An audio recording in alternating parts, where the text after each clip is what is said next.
ये थे कि when more than one atom is undergoing a change in oxidation state तो क्या होगा। तो उसमें हमने देखा था कि आपको net loss and net gain find करना था। उस लॉस और गेन को जब आप ऐड करते तो आपको टोटल एन फैक्टर आ जाता। सपोज किसी का 12 लॉस है, 4 गेन है, तो टोटल एन फैक्टर कितना हो जाएगा 8। 12 लॉस है, 4 गेन है, तो टोटल एन फैक्टर अपन कितना लिख देंगे 8। लॉस और गेन के बीच का डिफरेंस आपका जो होगा वो आपका टोटल एन फैक्टर होगा। ठीक है, आपको टोटल लॉस और टोटल गेन काउंट करना आना चाहिए।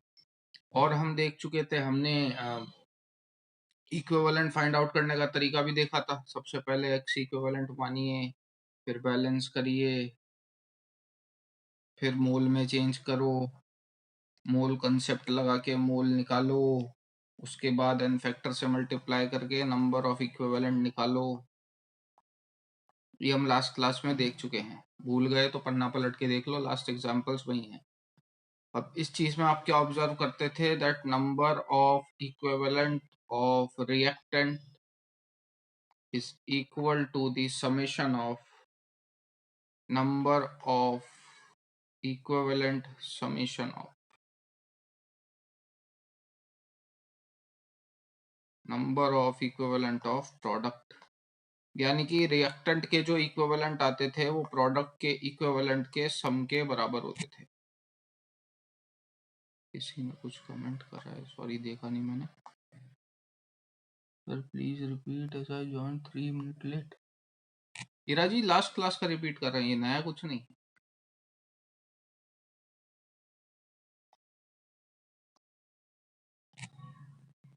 ठीक है, चलिए सो वापस रिपीट कर देता हूँ, कोई दिक्कत नहीं। अपन क्या करते थे, जब भी एक से ज्यादा एटम की ऑक्सीडेशन स्टेट में चेंज आ रहा हो, लास्ट एग्जांपल से ही करें, एक से ज्यादा एटम्स की ऑक्सीडेशन स्टेट में चेंज आ रहा हो तो आप नेट लॉस और नेट गेन निकालते थे। उन दोनों का डिफरेंस जो होता था वो एन फैक्टर होता था। जैसे किसी के 12 लॉस और 4 गेन हो रहे हैं तो एन फैक्टर कितना हो जाएगा 8। आगे अगर आपको, ये तो रिएक्टेंट का एन फैक्टर हो गया, अगर आपको प्रोडक्ट का एन फैक्टर निकालना है तो कैसे निकालते थे वो भी अपन देख चुके थे। नंबर ऑफ इक्विवेलेंट निकालना है तो कैसे निकालते हैं उसके बारे में हमने लास्ट क्लास में डिस्कस करा था। आपको पहले ही बताया गया था, पहले बैलेंस करने का है, फिर एक्स इक्विवेलेंट फाइंड करने का है। अब एक्स इक्विवेलेंट को एन फैक्टर से डिवाइड करोगे तो मोल्स आ जाएंगे। मोल से फिर आप क्या करते हो, इक्विवेलेंट निकालते हो। कैसे, number of equivalent equal to number of moles multiply by N factor, वहां से नंबर ऑफ इक्विवेलेंट आ जाता है। उस नंबर ऑफ इक्विवेलेंट में मैंने क्या चीज ऑब्जर्व करी थी कि रिएक्टेंट के जो नंबर ऑफ इक्विवेलेंट होते हैं वो प्रोडक्ट के नंबर ऑफ इक्विवेलेंट के समेशन के बराबर होते हैं। ठीक है, अगर एग्जाम्पल याद नहीं आ रहा हो तो करके बताऊं क्या, याद दिलाऊं एग्जाम्पल। आपने लास्ट एग्जाम्पल Cu2S वाला करा होगा, पन्ने पलट के देख लो। उसमें अगर इसके x इक्विवेलेंट माने हैं तो इसके x इक्विवेलेंट बाय 5 और उसके 4x इक्विवेलेंट बाय 5 आया होगा। इन दोनों का एडिशन करोगे तो वो रिएक्टेंट के इक्विवेलेंट के बराबर आते हैं, ये कहना चाह रहा हूं मैं। अगर भूल गए हो तो बोल दो, याद दिला दूंगा। Do I have to repeat this again, yes और नो? बोलना है, बताना है कि नहीं बताना, आगे बढ़े।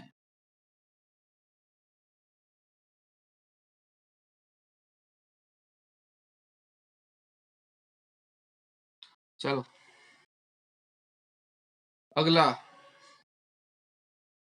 आपको लास्ट एग्जाम्पल जो दिया था भैया वो लेड नाइट्रेट का दिया था। उम्मीद के अनुसार आप लोगों ने नहीं करा होगा, कि किसी ने करा है तो बता दो। अपन लास्ट में क्या कर रहे थे, अपन सिर्फ रिएक्टेंट का इन फैक्टर देख रहे थे, क्योंकि प्रोडक्ट का इन फैक्टर आप आसानी से निकाल सकते हो। PbN3 का ट्वाइस,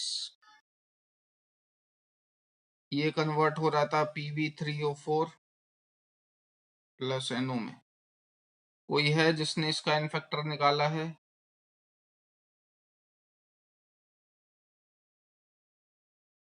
नहीं निकाला तो देख लेना, मैं पहले बाकी एग्जाम्पल लिख रहा हूँ। नीचे लिख देते हैं।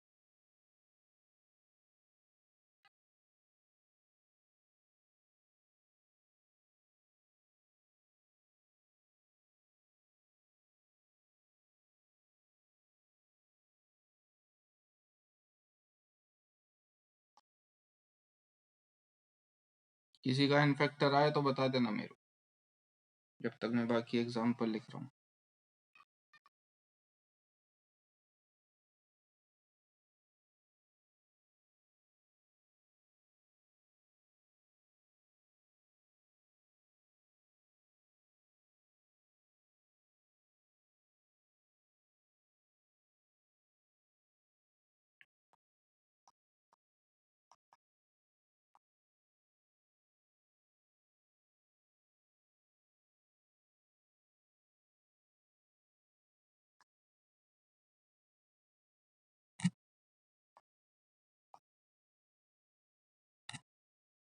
चलिए देखो, भूल गए होगे, लेड के ऊपर कितना चार्ज है? +2।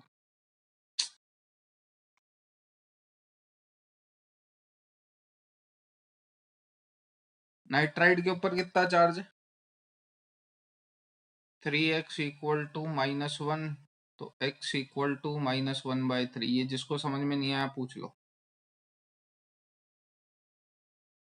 n के ऊपर -1/3 का चार्ज है, लेड के ऊपर +2 का चार्ज है, ठीक है। यहाँ पे लेड के ऊपर कितने का चार्ज है निकालोगे तो आएगा +8/3। यहाँ पे नाइट्रोजन पे निकालोगे तो आएगा +2। प्लस लिखना है इसको, ये मैं नहीं लिख पा रहा, आप लोग प्लस कर लीजिएगा, ये इसकी अलग ही बकवास है, हो गया। तो नाइट्रोजन पे आ रहा है +2, इधर लेड पे आ रहा है +8/3, इधर रिएक्टेंट में लेड पे है +2, नाइट्रोजन पे -1/3।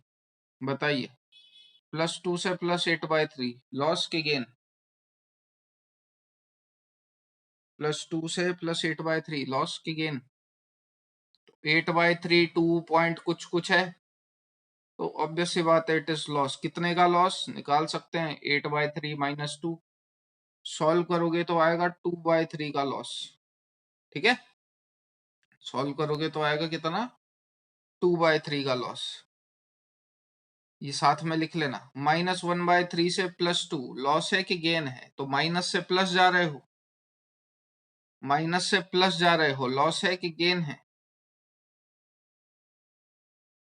Again it is a loss, तो 2 माइनस -1/3, 2 + 1/3, सॉल्व करोगे तो आएगा 7/3। तो एक नाइट्रोजन में 7/3 का लॉस। टोटल कितने नाइट्रोजन है भैया?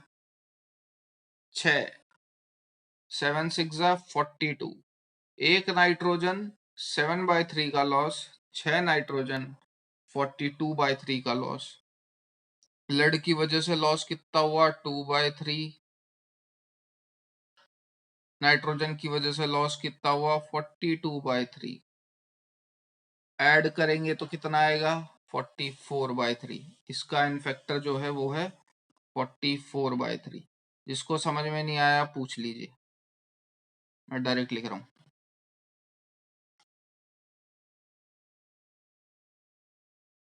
जिसको कुछ भी समझ में ना आया हो, जो भी मैंने अभी तक करा है, वो पूछ सकता है। भैया चार्ज बढ़ना मतलब लॉस होता है, और चार्ज घटना मतलब गेन होता है, ठीक है। +2 से +8/3 लॉस है, कितने का लॉस है? डिफरेंस ले लो। -1/3 से +2 ये भी लॉस है, कितने का लॉस है? डिफरेंस ले लो। आ गया। किसी को समझ में नहीं आया हो तो बोलो, वरना अगले वाले का आंसर चाहिए मेरे को। FeC2O4। मैं तब तक आगे नहीं बढ़ूंगा, वीडियो में फिलहाल कर रहा हूँ पॉज, जब तक आपका आंसर नहीं आ जाता। आंसर आ गया भैया 3।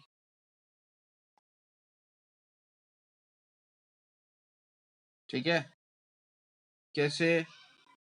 तो Fe की जब आप ऑक्सीडेशन स्टेट निकालोगे तो यहां से आएगा Fe+2 का +2 से +3, एक Fe एक का लॉस, एक ही Fe है तो एक का लॉस। कार्बन की ऑक्सीडेशन स्टेट निकालोगे तो यहाँ पे आएगी +3, यहाँ पे है +4, एक कार्बन एक का लॉस, दो कार्बन है दो का लॉस, टोटल लॉस कितना 3 का, therefore n factor is equal to 3।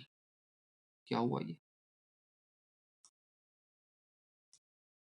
ये आई थिंक कनेक्शन में थोड़ी सी दिक्कत आ गई थी, है ना। एग्जाम्पल्स वापस लिखने पड़ेंगे।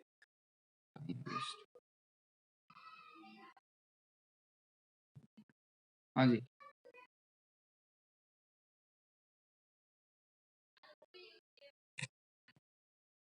सो क्या क्या था अपना FeC2 को काय में कन्वर्ट हो रहा था वो Fe+2, तो Fe+3 प्लस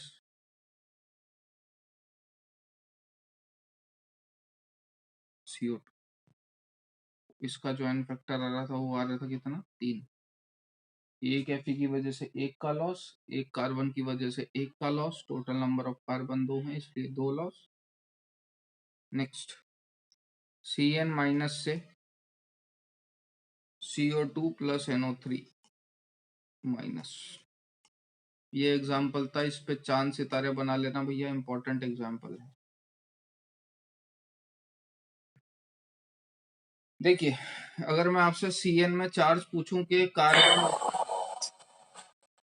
अगर आपसे पूछूं Cn माइनस में नेगेटिव चार्ज किस पे है, कार्बन पे है कि नाइट्रोजन पे है, तो आप में से लगभग सारे यही जवाब दोगे कि Cn में नेगेटिव चार्ज नाइट्रोजन पे होता है, बट एक्चुअल में वो गलत है। Cn में जो नेगेटिव चार्ज होता है वो कार्बन पे होता है, ठीक है।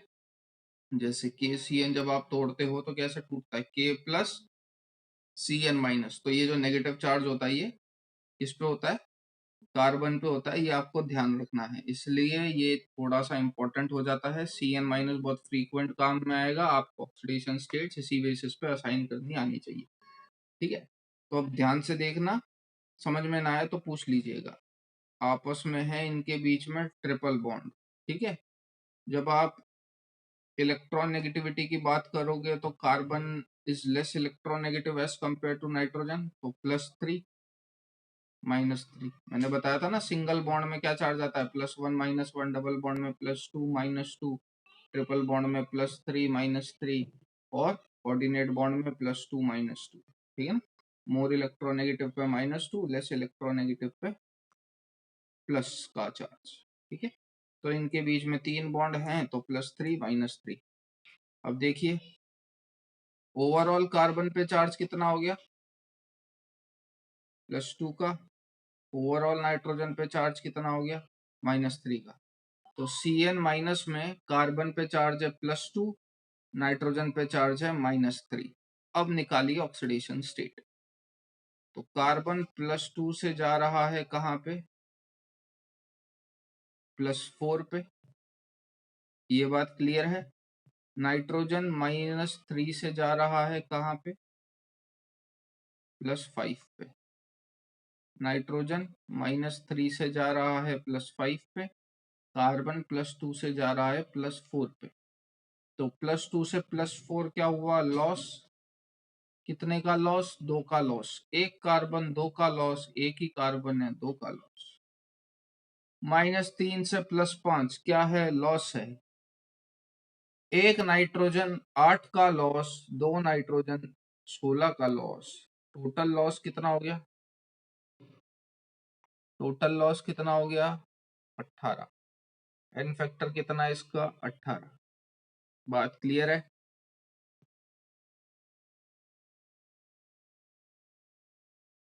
ए सॉरी सॉरी सॉरी सॉरी, दो थोड़ी ना, Cn माइनस है ना, मेरे को ये एरो 2 लगा, मोबाइल थोड़ा सा दूर पड़ा हुआ इसलिए, सॉरी, है ना। एक नाइट्रोजन 8 का लॉस, एक ही नाइट्रोजन है 8 का लॉस, टोटल लॉस आ गया 10। एन फैक्टर कितना आया इसका 10। ठीक है, किसी को डाउट हो तो वापस पूछ लो, नहीं तो नेक्स्ट वाला आप सॉल्व करके बताइए। BaCN जब भी आ जाए ध्यान रखिएगा, CN में कार्बन की जो ऑक्सीडेशन नंबर है वो +2 है, जबकि नाइट्रोजन का जो ऑक्सीडेशन नंबर है वो -3।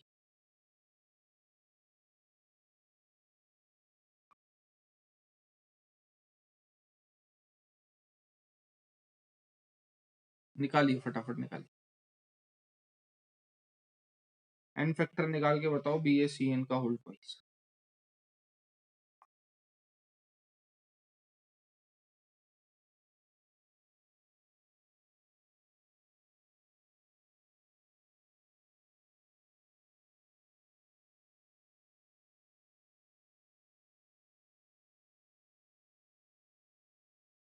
बिल्कुल सही है ना।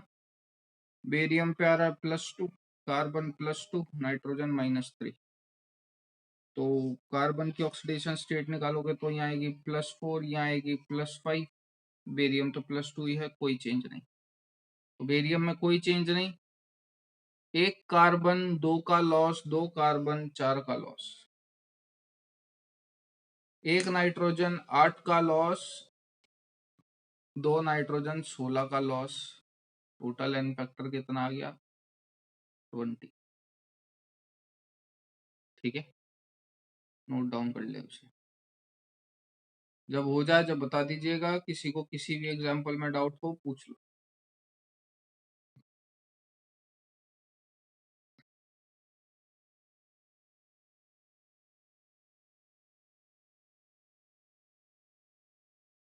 डन।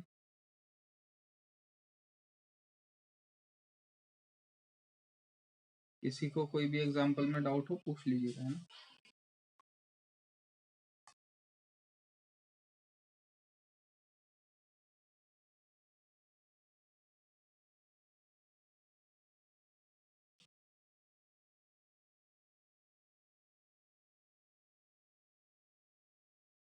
यहाँ पे देखिए, एक नाइट्रोजन में कितने का चेंज आ रहा है? -3 से जा रहे हो आप +5, तो चेंज कितने का? चेंज फाइनल माइनस इनिशियल से निकालते हैं, तो 5 माइनस -3। तो एक नाइट्रोजन में 8 का चेंज, टोटल नाइट्रोजन कितने रिएक्टेंट साइड? 2, 2 नाइट्रोजन 16 का। ठीक है,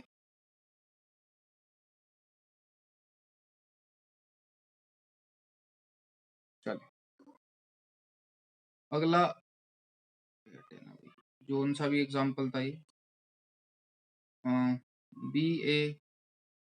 BaSCN होल ट्वाइस गिव्स, ये भी हम सिर्फ देख लो, आपको एक छोटी सी ट्रिक बता रहा हूँ, ध्यान से सुनना। Ba+2 + SO4-2 + HCN। ठीक है, अब जब आप SCN का स्ट्रक्चर बनाओगे तो SCN का जो स्ट्रक्चर होता है वो कुछ ऐसा होता है। इसमें जो नेगेटिव चार्ज होता है वो नाइट्रोजन पे ही होता है, यानी कि एज यूजुअल जिस पे होना चाहिए उसी पे है। साइनाइड में ध्यान रखिएगा जो नेगेटिव चार्ज होता है वो कार्बन पे होता है। ठीक है, अब अगेन जैसा कि पहले रिप्रेजेंट करते आ रहे थे वैसे रिप्रेजेंट करेंगे। कार्बन और नाइट्रोजन में which is more electronegative? Obvious सी बात है नाइट्रोजन, तो -2 +2। सल्फर और कार्बन में कौन ज्यादा इलेक्ट्रोनेगेटिव? ऑब्वियस सी बात है सल्फर, तो इट इज -2 +2। ओवरऑल नाइट्रोजन पे चार्ज कितना आया? -3। ओवरऑल कार्बन पे चार्ज कितना आया? +4। और ओवरऑल सल्फर पे चार्ज कितना आया? -2। ये बात समझ में आई? आगे तो अपना क्लियर कट फंडा है, इस पे -2, इस पे +4, इस पे -3। आगे मेरे ख्याल में आप आसानी से निकाल सकते हैं। -2 से जा रहे हो +6, तो क्या है? लॉस है। 1 सल्फर 8 का लॉस, 2 सल्फर 16 का लॉस। कार्बन +4 से जा रहे हैं, कार्बन साइनाइड में कार्बन की क्या होती है? +2, तो +4 से +2 क्या है ये? गेन। 1 कार्बन 2 का गेन, 2 कार्बन 4 का गेन। नाइट्रोजन यहाँ पे भी -3 होता है, HCN में भी नाइट्रोजन पे -3 का चार्ज होता है, कोई अंतर नहीं। टोटल n फैक्टर कितना आ गया 12। जिसको समझ में ना आए पूछ लीजिए।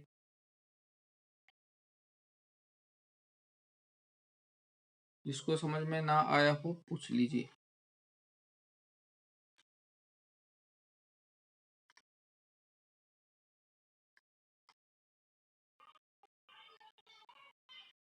जब हो जाए जब बता देना आया तक, है ना।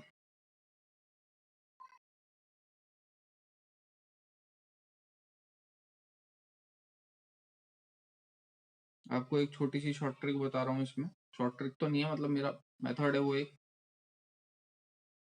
सर एन पे -3 का चार्ज है ना, कहाँ सजल कहाँ? दोनों जगह -3 का है बेटा। देख एस सी एन में नाइट्रोजन पे पहले ही -1 होता है, मतलब एस, तू इसको तोड़ेगा ना, एस सी एन माइनस में टूट रहा है, तो यहाँ जो माइनस है एस सी एन माइनस में जो माइनस है भाई, बी ए पे +2 है ना, तो एस सी एन का होल ट्वाइस लगा रखा है, तो एस सी एन पे नेगेटिव चार्ज, तो ये जो नेगेटिव चार्ज है ये नाइट्रोजन पे है, तो नाइट्रोजन पे पहले से ही एक -1 है, बाकी तो अपन बॉन्ड के हिसाब से डिसाइड कर रहे हैं। कार्बन और नाइट्रोजन में मोर इलेक्ट्रॉन नेगेटिव कौन? नाइट्रोजन, है ना। जैसे सी एन माइनस में जो नेगेटिव चार्ज था वो कहाँ पे था? कार्बन पे था। तो जब आप 3 बॉन्ड बनाते हो तो एक नेगेटिव तो पहले से इस पे, अब इलेक्ट्रॉन नेगेटिविटी डालो ना, इट इज -3 +3, तो ओवरऑल चार्ज कार्बन पे कितना आ गया? +2 का, ठीक है ना। तो ये पता होना चाहिए कि जब अपने पास कोई एनायन है तो उसमें नेगेटिव चार्ज एक्चुअल में है किस पे? सी एन में नेगेटिव चार्ज कार्बन पे होता है, ठीक है। आगे बढ़े।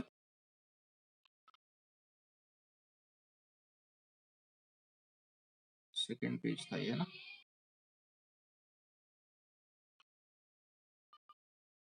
चलिए अब ध्यान से देखिएगा क्या सीन चल रहा है। एन फैक्टर 12 आया, इस आंसर को दिमाग में बसा लेना। अब देखो, आप में से कईयों को दिक्कत आ जाएगी कि सर अगर स्ट्रक्चर बनाना नहीं आया तो कैसे डिसाइड करेंगे। ऑब्वियस सी बात है, बिना स्ट्रक्चर के आप चार्जेस डिस्ट्रीब्यूट नहीं कर सकते, और जब चार्जेस डिस्ट्रीब्यूट नहीं कर सकते तो ऑक्सीडेशन नंबर का कहाँ से पता लगाओगे? तो उसका एक सीधा सीधा जुगाड़ है, ध्यान से सुनना। सपोज मुझे एस सी एन का स्ट्रक्चर नहीं आ रहा मेरे को बनाना, मेरे बस की नहीं है एस सी एन का स्ट्रक्चर बनाना, मेरे को बस ये पता है सी एन पे -1 का चार्ज होता है, इतना क्लियर है अपने को, ठीक है। वो तो आप बता भी सकते हो। कोई आपको बोल दे कि भैया B A S C N का होल ट्वाइस एक कंपाउंड है, तो बताओ एस सी एन पे चार्ज कितना, बटाक से बता देंगे -1, ठीक है ना, क्योंकि बेरियम +2 का है। खैर, तो अब मुझे नहीं पता कि इसमें स्ट्रक्चर क्या है, कौन से डबल बॉन्ड कौन से ट्रिपल बॉन्ड, तो मैं इसे कैसे सॉल्व करूं। अगर आपको याद हो तो मैंने आपको एक समय बताया था कि भैया किसी भी एलिमेंट का जो मैक्सिमम ऑक्सीडेशन नंबर होता है वो उसके वैलेंस इलेक्ट्रॉन होते हैं, और उसका जो मिनिमम ऑक्सीडेशन नंबर होता है वो उसके वैलेंस इलेक्ट्रॉन -8 कर दो, ठीक है। तो सल्फर का जो मैक्सिमम ऑक्सीडेशन नंबर है वो कितना है? +6। जबकि जो मिनिमम ऑक्सीडेशन है वो कितना है? -2। सेम सबके लिए होता है। नाइट्रोजन का मैक्सिमम कितना होता है? +5। मिनिमम कितना होता है? -3। ये बातें याद हैं क्या? ये बातें क्लियर हैं? ठीक। अब बात सुनिएगा और बिना पल के झपकाए ध्यान से देखते जाना। SCN-1 है, आपको नहीं पता कि किस पे क्या बॉन्ड है, क्या स्ट्रक्चर है। बस एक बात ध्यान रखना, आप क्या करो, आप अपने हिसाब से नंबर चढ़ा दो, जो मर्जी पड़े। सल्फर की जो मर्जी पड़े वो ऑक्सीडेशन नंबर चढ़ा दो, कार्बन का जो मर्जी पड़े वो ऑक्सीडेशन नंबर चढ़ा दो, नाइट्रोजन का जो मर्जी पड़े वो ऑक्सीडेशन नंबर चढ़ा दो।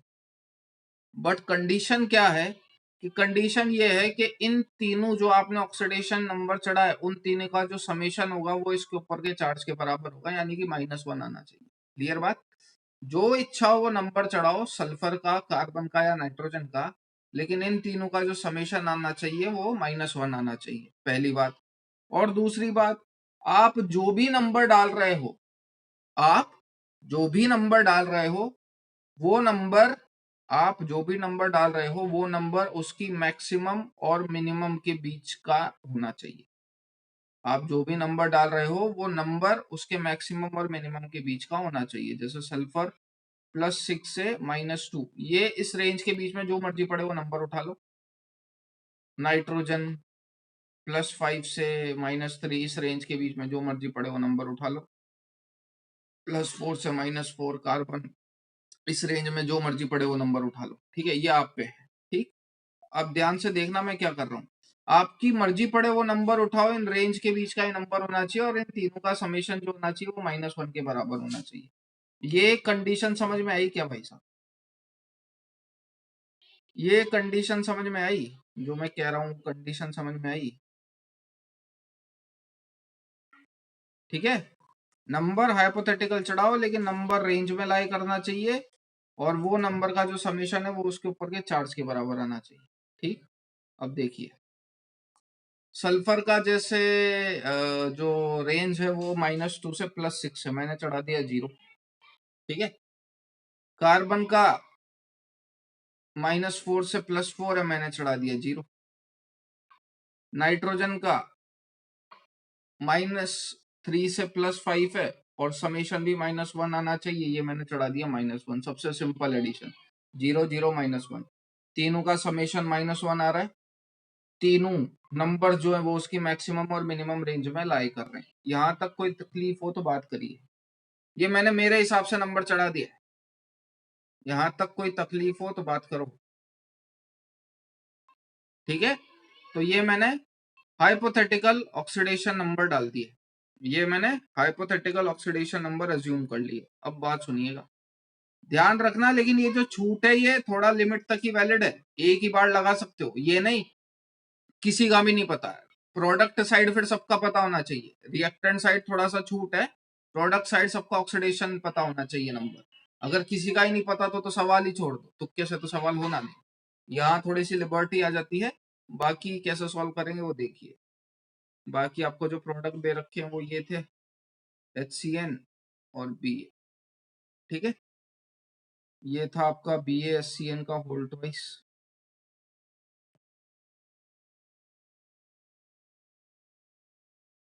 ठीक, ये मैं -1 हटा देता हूँ, इसके ऊपर चार्ज सिग्निफाई कर रहा था। ठीक है, सो अब निकाल लो ऑक्सीडेशन नंबर। बताइए सल्फर कहाँ से कहाँ जा रहा है? सल्फर ये गया +6, कार्बन पे +2, नाइट्रोजन पे -3। बात करते हैं 0 से +6 गेन के लॉस, ऑब्वियस सी बात है लॉस। एक सल्फर 6 का लॉस, 2 सल्फर 12 का लॉस। कार्बन के बेसिस पे बात करोगे तो कार्बन का माना था 0, 0 से जा रहे हो +2, एक कार्बन 2 का लॉस, 2 कार्बन 4 का लॉस। नाइट्रोजन के बेसिस पे बात करोगे तो नाइट्रोजन का आपने माना है -1, -1 से जा रहे हो -3, लॉस के गेन। -1 से -3, फटाफट बताओ लॉस के गेन।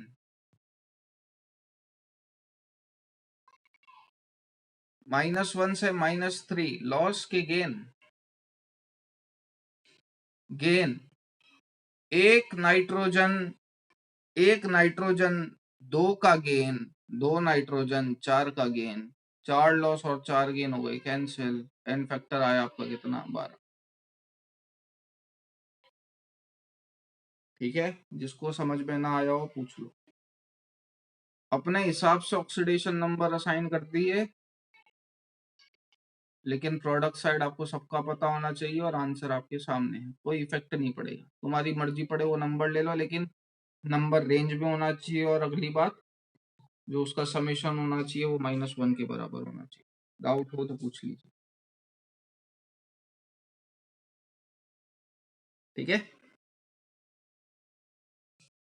एक लास्ट सवाल सॉल्व करो, किसी का कुछ आया?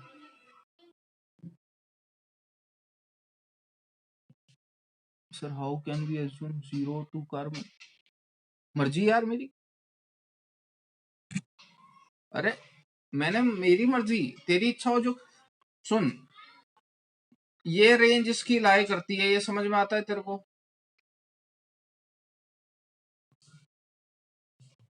लिमिटेशन नहीं है क्या? मैं समझा नहीं बेटा। लिमिट ऑडियो ऑन करके बात कर ले। लिमिटेशन का मान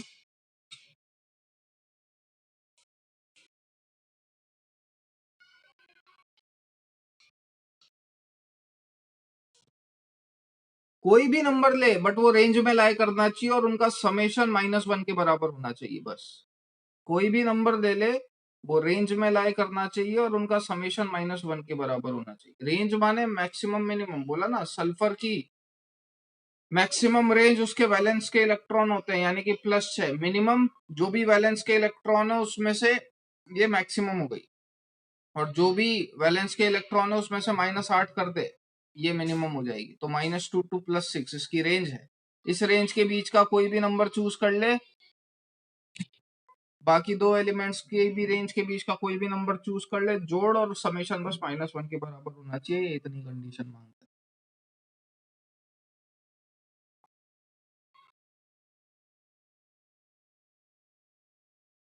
आगे बढ़े तो सवाल लिखिए,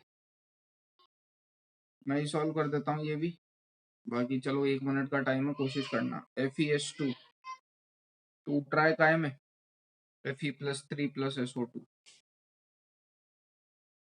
एक और लिख लीजिए, K4FeCN6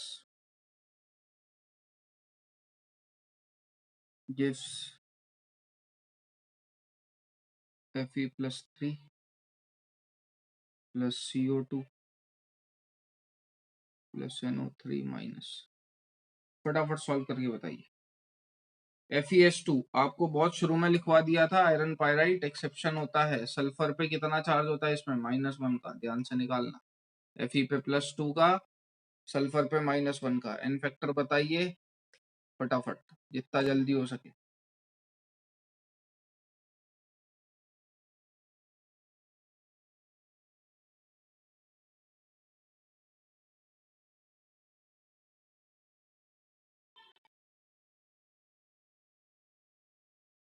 चेक कर लेना, ये जिसका नहीं आ रहा हो पूछ लो। एक Fe, एक का लॉस, एक ही Fe है, एक का लॉस। एक सल्फर 5 का लॉस, 2 सल्फर हैं 10 का लॉस। टोटल एन फैक्टर आ गया 11। K4FeCN6 निकाल के बताइए as soon as possible।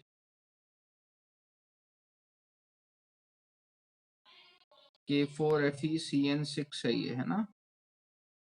Potassium ferrocyanide नाम होता है।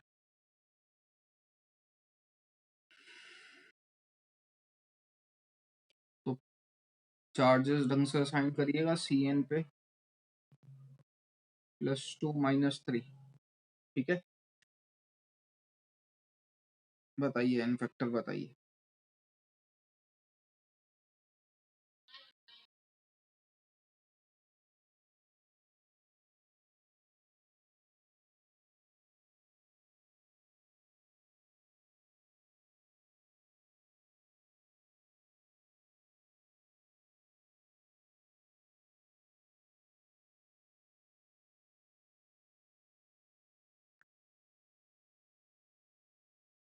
एक और बार, एक और बार, एक और बार, एक और बार चेक करिए। क्लोज हो आप, एक और बार चेक करो। एडिशन सब्सट्रैक्शन में गलती कर दी। Fe के ऊपर कितना चार्ज आ रहा है? गलत गलत गलत गलत गलत। Fe के ऊपर कितना चार्ज आ रहा है? रिएक्टेंट वाले Fe के ऊपर कितना चार्ज है? फिर क्या दिक्कत है? देखें, हो सकता है मैंने गलत लिख रखा हो। देख लेते हैं। +2 से +3, एक Fe, एक का लॉस, एक Fe है, एक का लॉस। कार्बन के बेसिस पे बात करोगे तो एक कार्बन 2 का लॉस, 6 कार्बन 12 का लॉस। नाइट्रोजन -3 से +5 8 का लॉस। एक नाइट्रोजन 8 का लॉस, 6 नाइट्रोजन है 48 का लॉस। टोटल करोगे तो 61, एन फैक्टर 61। दिक्कत हो पूछ लीजिए। वही मैं कह रहा था ना, आप लोगों ने गलती करी, कैलकुलेशन मिस्टेक करी है, ठीक है। कोई डाउट? निकल जाएगा सबका। कब कर रहे हैं अपन ये बात? जब एक ही एलिमेंट एक से ज्यादा एक से ज्यादा एलिमेंट की ऑक्सीडेशन स्टेट में चेंज आ रहा हो। एक से ज्यादा एलिमेंट की ऑक्सीडेशन स्टेट में चेंज आ रहा हो। FeS2 में Fe की में भी चेंज आ रहा है, सल्फर की में भी चेंज आ रहा है, K4FeCN6 में, Fe में भी, कार्बन में भी, नाइट्रोजन में भी, सब में चेंज आ रहा है। क्लियर है? और अपने को क्या बात ध्यान रखनी है? अपने को क्या बात ध्यान रखनी है कि number of equivalent reactant side is equal to summation of number of equivalent at the product side. Clear? ऐसा क्यों होता है भैया? ऐसा क्यों होता है? क्यों? क्योंकि रिएक्शन जो होती है वो इनकम्प्लीट होती है। रिएक्शन जो होती है वो इनकम्प्लीट होती है। जैसे मैं इसकी बात करूं, मैंने आपको लास्ट में ही बताया था, लास्ट क्लास में भी, आप लेक्चर जरूर देखा करिए। जैसे ऑक्सीजन है, ऑक्सीजन कहाँ से आया? ऑक्सीजन का तो कोई है ही नहीं रिएक्टेंट साइड। तो कंफर्म बात है कि ये जो रिएक्शन है ये फुल रिएक्शन नहीं है। कोई ना कोई रिएक्टेंट ए भी होगा, कोई ना कोई रिएक्टेंट ए भी होगा, उस ए से इसने रिएक्ट करा होगा, और उस ए के पास कोई ना कोई ऑक्सीजन होगा ही सही। ठीक है? तो ये रिएक्शन जो है ये कंप्लीट रिएक्शन नहीं है। इसलिए जो रिएक्टेंट के इक्विवेलेंट है वो sum of the equivalent of the product के बराबर आते हैं। क्यों आते हैं? क्योंकि ये रिएक्शन कंप्लीट रिएक्शन नहीं होती। क्लियर? आगे बात करते हैं डिकम्पोजिशन रिएक्शन।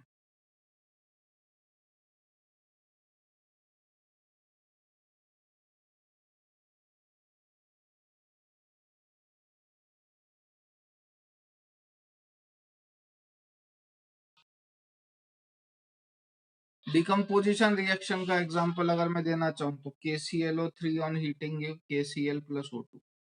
अब भैया ये जो रिएक्शन है ना ये कंप्लीट रिएक्शन है। ये जो रिएक्शन है ये कंप्लीट रिएक्शन है। आपको एक भी ऐसा रिएक्टेंट या प्रोडक्ट साइड ऐसा एलिमेंट नहीं दिखेगा। हाँ जी। तो हम थे डिकम्पोजिशन रिएक्शन पे।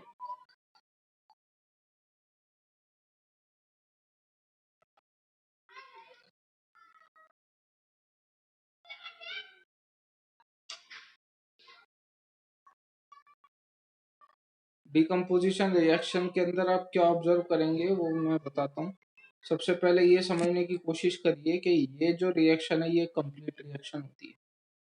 जैसा कि अपन ने एग्जांपल देखा था KClO3 gives KCl plus O2। ये जो रिएक्शन है ये कंप्लीट रिएक्शन है, मतलब यहीं से इलेक्ट्रॉन घुसे हैं और इसी में आके मिल गए हैं। ठीक है ना? यहीं से इलेक्ट्रॉन घुसे हैं। डिकम्पोजिशन रिएक्शन भी अपने आप में रिडॉक्स है। यहाँ क्या हो रहा है? इलेक्ट्रॉन मॉलिक्यूल से निकल रहा है और मॉलिक्यूल में घुस जा रहा है। ये एक कंप्लीट रिएक्शन होती है, हाफ नहीं। आपको रिएक्टेंट और प्रोडक्ट साइड कोई भी एक्स्ट्रा एलिमेंट नहीं दिखेगा।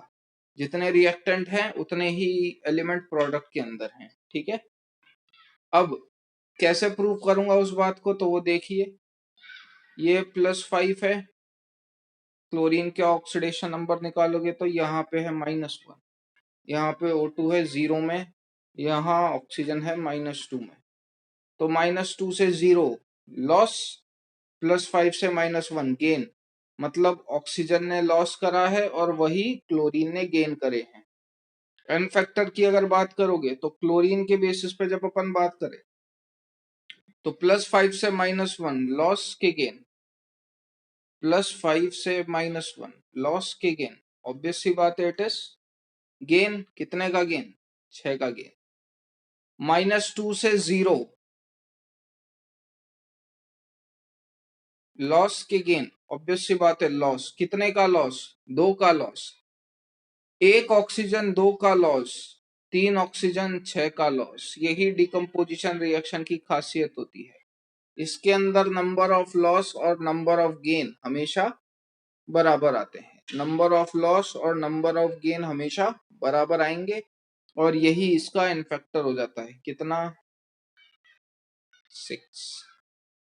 जिसको डाउट हो पूछ लीजिए, जिसको डाउट हो पूछ लीजिए, बाकी मैं लिख देता हूँ जो काम की बातें हैं। एग्जाम्पल आप नोट डाउन कर लो।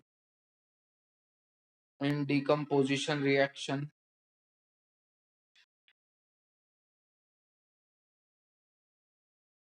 Loss and gain will always be equal, ये ध्यान रखना है आपको।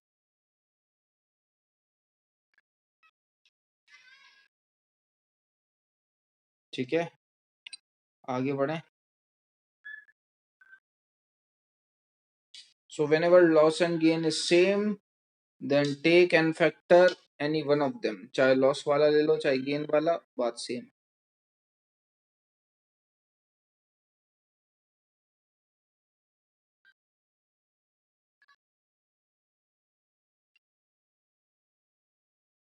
जिसको नहीं आया हो इन फैक्टर निकालने का पूछ सकता है।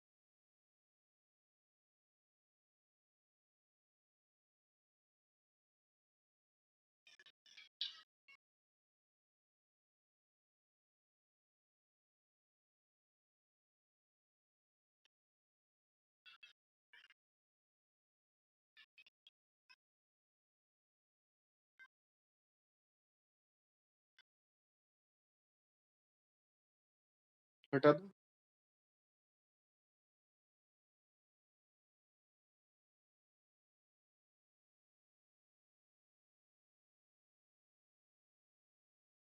डिकम्पोजिशन रिएक्शन में लॉस और गेन हमेशा बराबर होगा। एग्जाम्पल 2 समझिए।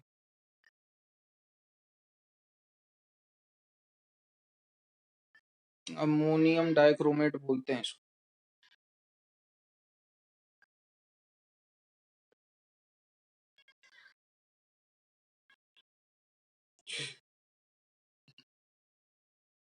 बताइए, कलरलेस गैस होती है, 12th में पढ़ोगे नाइट्रोजन की प्रॉपर्टी में। ये ग्रीन कलर का सॉलिड होता है।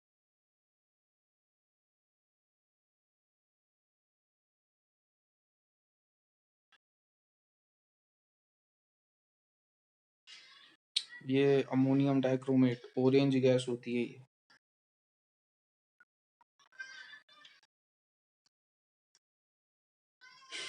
आपको याद रखने की जरूरत नहीं है। इन्फेक्टर बताइए।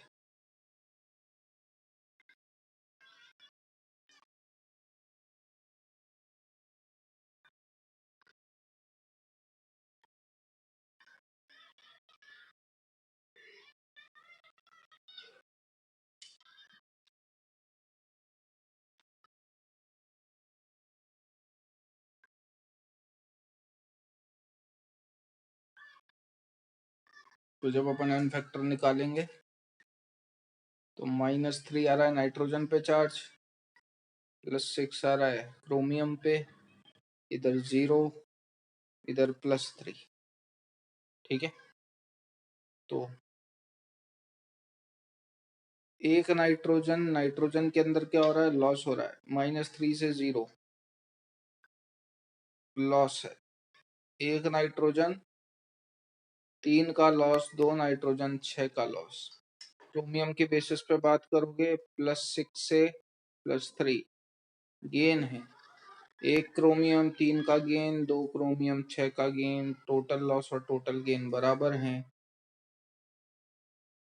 Hence it is a decomposition reaction. N factor 6 आएगा इसका। जिसको समझ में ना आया वो पूछ लीजिए।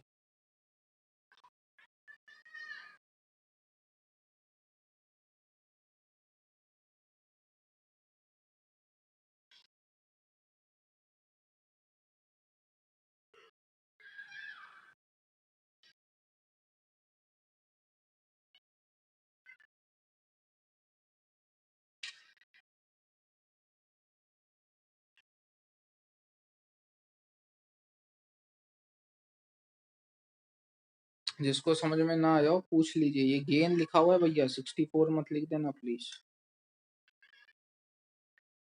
आगे बढ़े। नाइट्रोजन पे -3 कैसे आया, समझ में आ गया होगा ना। NH4 प्लस x + 4 बराबर +1, तो x बराबर -3। मुझे लगता है यहाँ आप लोग अटके होगे कोई ना कोई, तो इसलिए बता दिया। इसको तोड़ोगे तो काय में टूटेगा, NH4 प्लस Cr2O7 -2, तो वहां से नाइट्रोजन पे -3 का चार्ज आया। ठीक है, नेक्स्ट। हटा दूं इसको?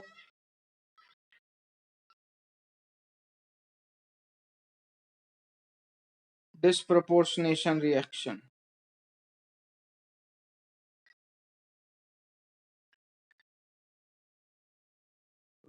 Proportionation,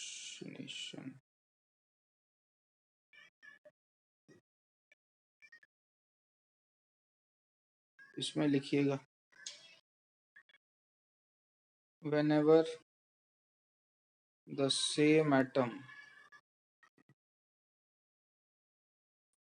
undergoes oxidation and reduction simultaneously, then that reaction is called disproportionation.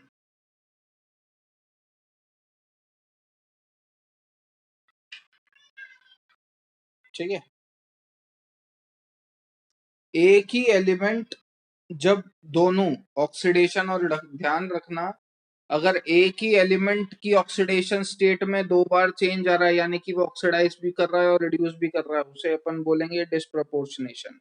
ये उससे रिलेट मत कर दीजिएगा कि when oxidation state of more than two atoms changes, उसके अंदर दो डिफरेंट एलिमेंट की ऑक्सीडेशन स्टेट या ऑक्सीडेशन नंबर में चेंज आ रहा था। इसमें एक ही एटम के ऑक्सीडेशन स्टेट या ऑक्सीडेशन नंबर में चेंज आ रहा है, ठीक है ना। एक ही एटम साइमल्टेनियसली ऑक्सीडाइज भी कर रहा है और साइमल्टेनियसली रिड्यूस भी करेगा।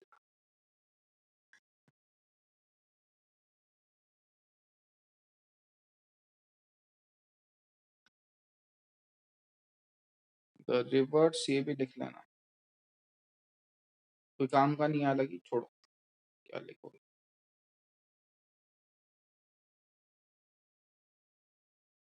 लिख लिया हो तो आगे बढ़े, एग्जाम्पल बताऊं। Cl2 gives Cl minus plus ClO3 minus। यहाँ पे आप देख सकते हो क्लोरीन 0 से जा रहा है -1 में, और वही क्लोरीन 0 से जा रहा है +5 में, यानी कि एक ही एटम का रिडक्शन और एक ही एटम का ऑक्सीडेशन दोनों साइमल्टेनियसली हो रहा है। इस तरीके के रिएक्शन को आप क्या बोलोगे? डिस्प्रपोर्शनेशन। लिख लीजिए। उसके बाद इसके एन फैक्टर की बात करेंगे। इसका इन इन डिस्प्रपोर्शनेशन रिएक्शन में एन फैक्टर कैसे कैलकुलेट करा जाता है, लिखिएगा इसको।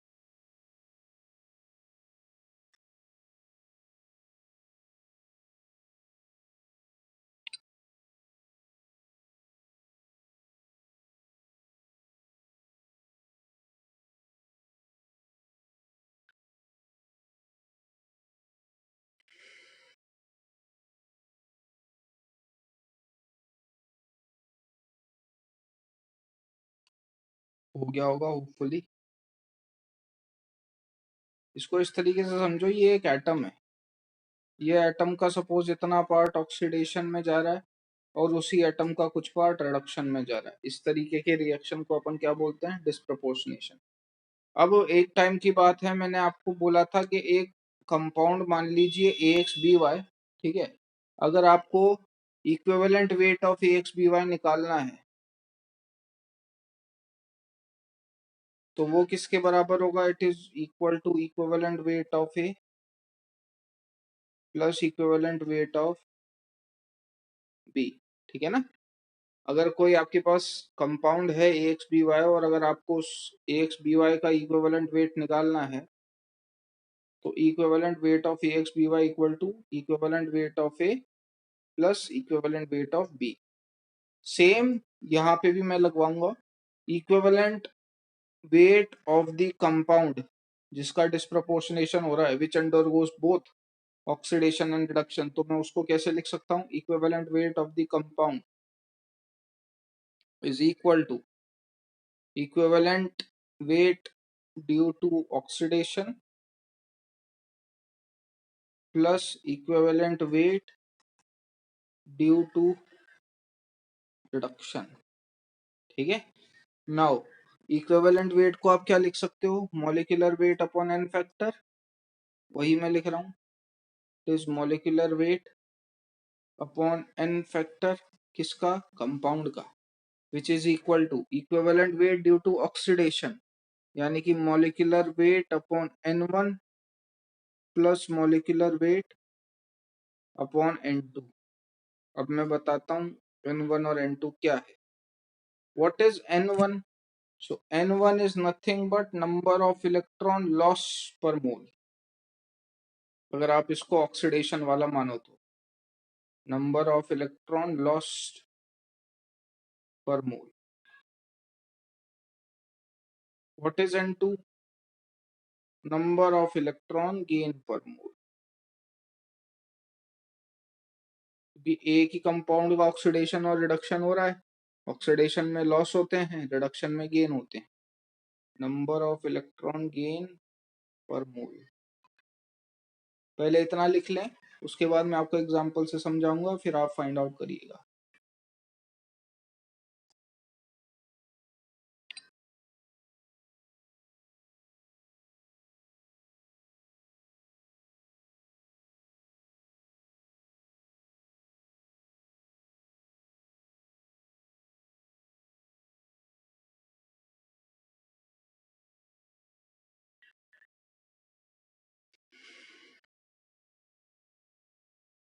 बता दें इसे।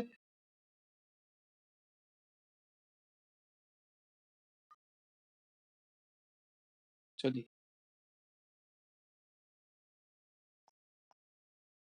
तो हमने क्या देखा था कि मॉलिक्यूलर वेट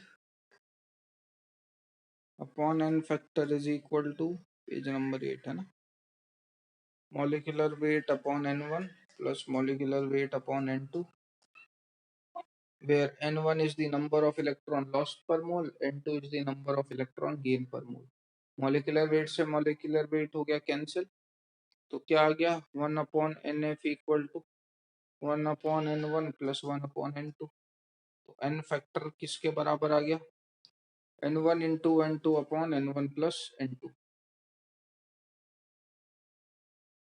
कभी भी डिस्प्रपोर्शनेशन का केस आ जाए तो आप उस केस में N फैक्टर इस तरीके से निकालोगे, ठीक है ना। In case of disproportionation reaction, n factor has been calculated by this formula।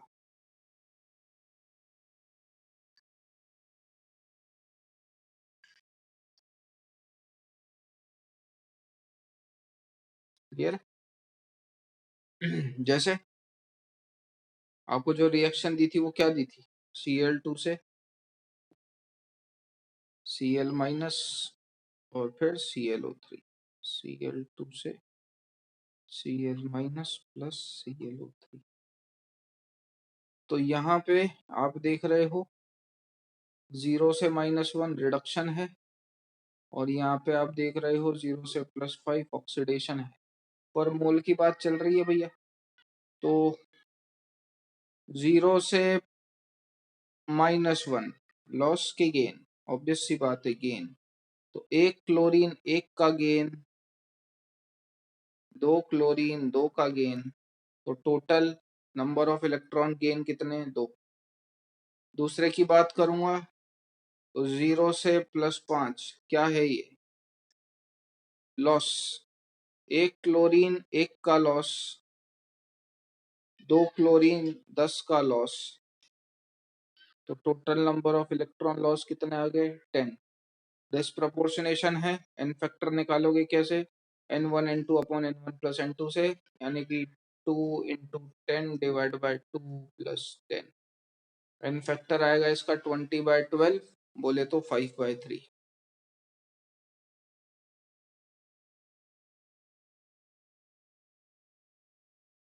ठीक है, इसको डाउट हो पूछ लीजिए।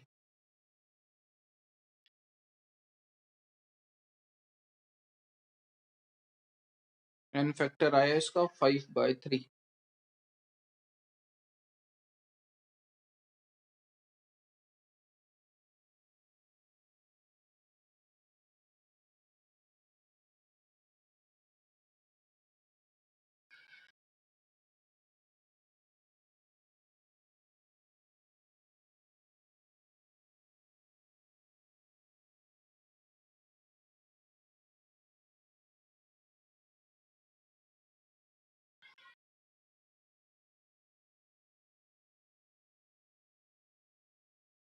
हो गया हो तो आगे बढ़े,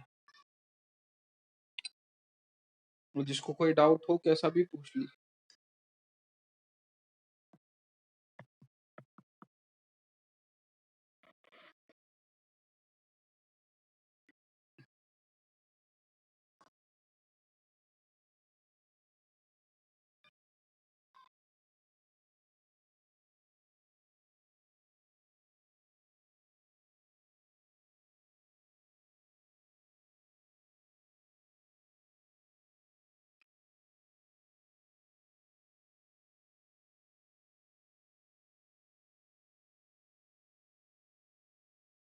डन।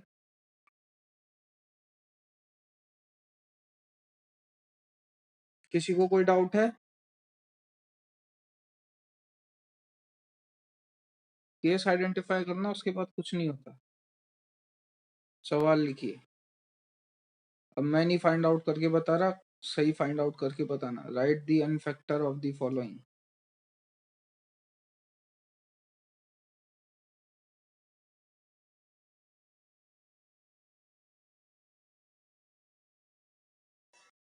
फर्स्ट i2 से i minus io3 minus, find out करके बताइए, कोई दिक्कत नहीं। n फैक्टर के बेसिस पे जब अपन बात करेंगे तो जीरो है इसकी ऑक्सीडेशन स्टेट, जीरो से जा रहे हो -1, जीरो से जा रहे हो +5। ठीक है, तो 2 का गेन है, 10 का लॉस है। n1 into n2 divide by n1 plus n2, 5/3। एक दो एग्जांपल और देख लो। थोड़ा सा जल्दी फाइंड आउट करने की कोशिश करिए यार, मुझे नहीं लगता इतना टाइम लगता है उसमें। सल्फर -2 +4 जीरो, जीरो से +4 क्या है? लॉस है। जीरो से -2 क्या है? गेन है। ठीक है, 4 का लॉस, 2 का गेन। 4 × 2 डिवाइड बाय 4 + 2 कितना आया ये? 8/6,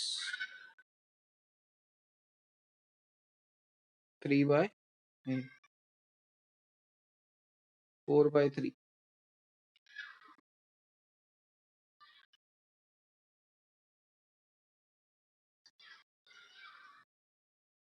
सही है।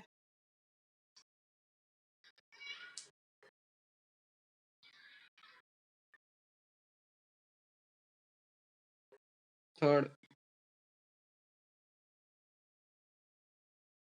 Cl2 Cl minus plus ClO minus. फटाफट, जितना शीघ्र गति से हो सके उतना शीघ्र गति से फाइंड आउट करिए। 1 आ रहा है भैया, कैसे? जीरो से -1। ठीक है, एक का गेन, एक क्लोरीन, एक का गेन, 2 क्लोरीन, 2 का गेन। सिमिलरली 2 का लॉस, तो 2 × 2 डिवाइड बाय 2 + 2, 4/4। इसको नहीं समझ में आया पूछ लेना।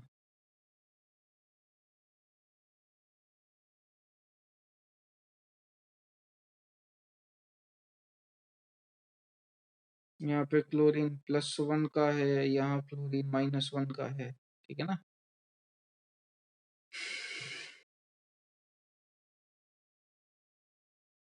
जो भी पेज नंबर है, एक लास्ट सवाल है, उसके बाद खत्म। और वो एन फैक्टर आपको ध्यान रखना है, उसके बाद अपन मूव करेंगे दूसरे केस पे।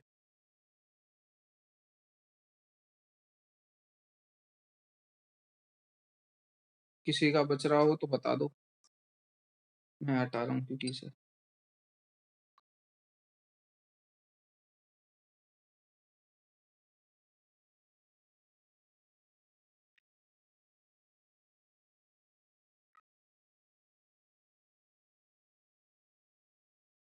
इसका फाइंड आउट करके बताइए।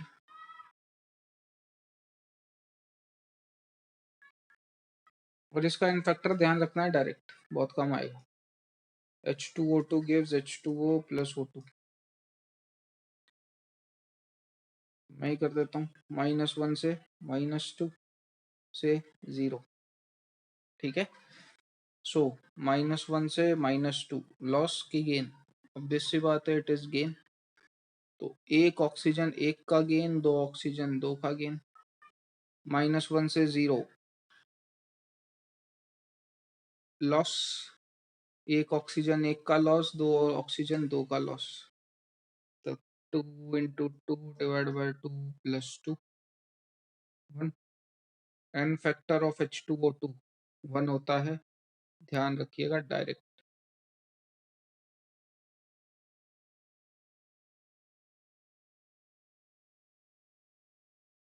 ठीक है, अगली हेडिंग डालिए, some special N factors.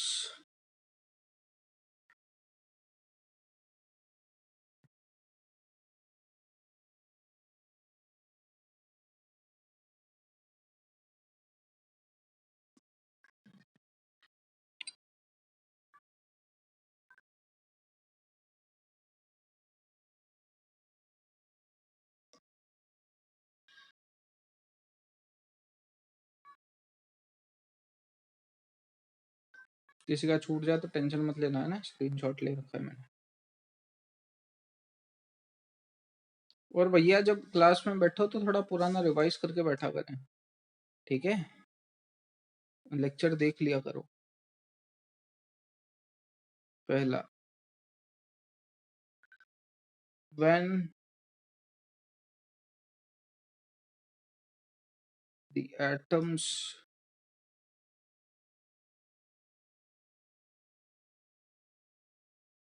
gets distributed। ठीक है, ये कुछ स्पेशल एन फैक्टर्स हैं, ध्यान रखना है आप लोगों को, स्कूल स्कूल में नहीं बताया जाता। जैसे Mn, बैलेंस लिख रहा हूँ, है ना, 3Mn+7 से जा रहे हो 2Mn+7 प्लस Mn+4। 3Mn+7 से 2Mn+7 प्लस Mn+4 बैलेंस्ड है, मैग्नीज दोनों साइड 3 3। ठीक है, सो ध्यान से देखना, यहाँ Mn+7 का है, यहाँ भी Mn+7 का है, यहाँ Mn+7 का है, यहाँ Mn+4 का है। तो 3 में से 2 Mn में तो कोई चेंज नहीं हुआ, 1 Mn में चेंज हुआ है। स्पेशल एन फैक्टर से 3 में से 2 Mn में कोई चेंज नहीं हुआ, 1 Mn में चेंज हुआ है। कैसे एन फैक्टर फाइंड आउट करूंगा, ध्यान से सुनिएगा। टोटल टोटल एन फैक्टर, है ना, तो उससे भी पहले आप अगर टोटल चार्ज की बात करोगे तो टोटल चार्ज कैसे फाइंड आउट करूंगा मैं, ध्यान से सुनना। 3 में से 2 Mn में कोई चेंज नहीं हुआ, तो 2 इंटू 7 - 7 प्लस 1 Mn में चेंज हुआ है 7 - 4। क्योंकि आपको पर मोल फाइंड आउट करना होता है हमेशा, that is why we'll divided by stoichiometric coefficient.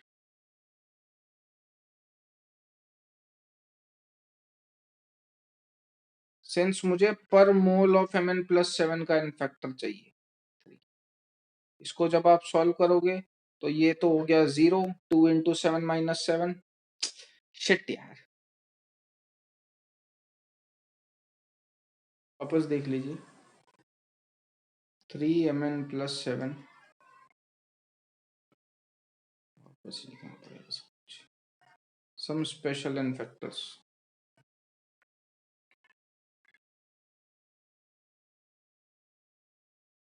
ठीक है, 3Mn+7 is 2Mn+7 plus Mn+4। मैं क्या करूंगा, मैं निकालूंगा total charge divide by stoichiometric coefficient, ये आता है इनफैक्टर। अब 3 में से आप यहाँ से देख सकते हैं 2 mn में कोई चेंज नहीं है, 1 mn में चेंज आ रहा है कितने का, 3 का। टोटल चार्ज कैसे लिखेंगे, 2 mn में कोई चेंज नहीं, 2 × 7 - 7 प्लस 1 mn में चेंज आ रहा है